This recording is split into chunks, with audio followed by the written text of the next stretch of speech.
જો 10 ચહેરા રિપીટ કરાયા છે એનો અર્થ એ છે કે ભારતીય જનતા પાર્ટી જે છે એ વિનેબિલિટી ક્રાઇટેરિયામાં માને છે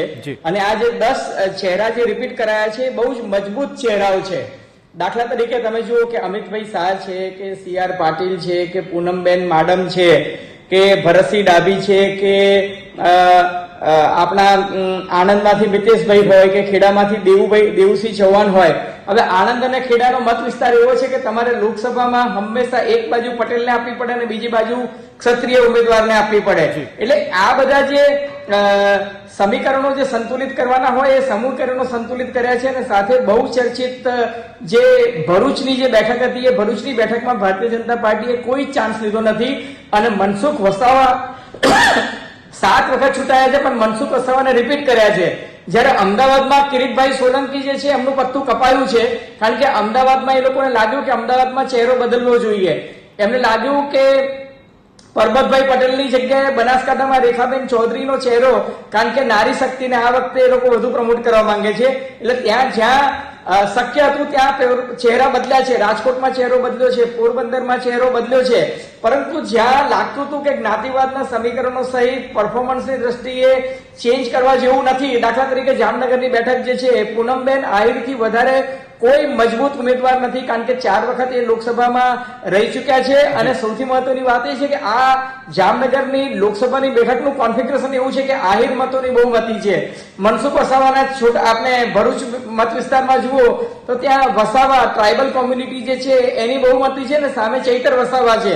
એટલે આ વખતે ભારતીય જનતા પાર્ટીએ જે 26 માંથી 15 ની જે પહેલી લિસ્ટ બહાર પાડી છે એ 100% શ્યોર શોટ હોય એવા જ બહાર પાડી છે અને જે રિસ્ક લેવાનો મામલો છે એ મને લાગે છે કે હવે તમે અજયભાઈ રિસ્કની વાત ચોક્કસ કરી। મારે એ સવાલ પૂછવો છે કે જે રીતે નો રિપીટ થિયરી અપનાવશે ભાજપ લાગતું હતું કેમ કે જીતનો કોન્ફિડન્સ છે, બીજી બાજુ 370 બેઠકો પર જીતવાની છે માટે જીતનો કોન્ફિડન્સ અને ટાર્ગેટ આ બંને અચીવ કરવા માટે લગભગ 10 જે નેતાઓ છે રિપીટ કરવા જરૂરી બની ગયા છે। 100% જો ભાઈ 370 નો ટાર્ગેટ તમારે પૂરો કરવો હોય તો ગુજરાતમાં તમારો સ્ટ્રાઇક રેટ જે છે 100 આઉટ ઓફ 100 જ હોવો જોઈએ। એટલે કે 26 માંથી 26 બેઠક તમારે જીતવી જ હોય। હવે તમે મને કહો કે નવસારીમાં CR પાટીલનો કે ગાંધીનગરમાં અમિતભાઈ શાહનો કે જામનગરમાં પૂનમબેન આહિર છે કે દેવુસિંહ ચૌહાણ છે કે મિતેશ પટેલ છે એનો કોઈ વિકલ્પ જ નથી। તમારે એ લોકોને ટિકિટ આપવી જ પડશે। એટલે આ બધા શું છે શ્યોર શોટ છે। પાટણમાં તમે ભરતસિંહ ડાભીને આપો,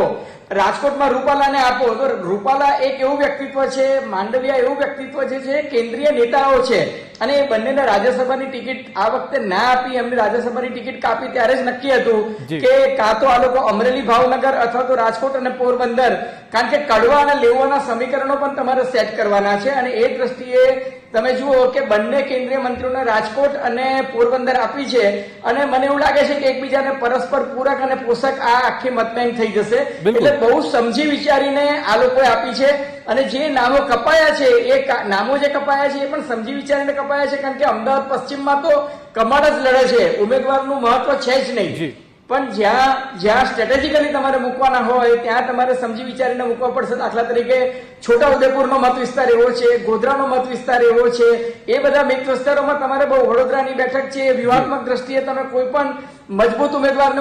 મોટે ભાગે મને લાગે છે કે મહિલાને રંજનબેન ભટ્ટની જગ્યાએ કોઈ મહિલાને મૂકશે। એટલે આગામી હવે જે બેઠક બાકી બચી છે તેના પર પણ હવે ચર્ચાઓ શરૂ થઈ ગઈ છે કે હવે આ ભાજપે આગામી જે બેઠકો બાકી છે તેના પર હવે કયા મુહૂર્તિયા પર મંજૂરીની મોર મારી શકે હોઈ શકે, પરંતુ હાલમાં 26 માંથી 15 બેઠકો પર ભાજપે ઉમેદવાર જાહેર કર્યા છે અને ભાજપના કાર્યકર્તાઓમાં ઉત્સાહનો માહોલ જોવા મળી રહ્યો છે।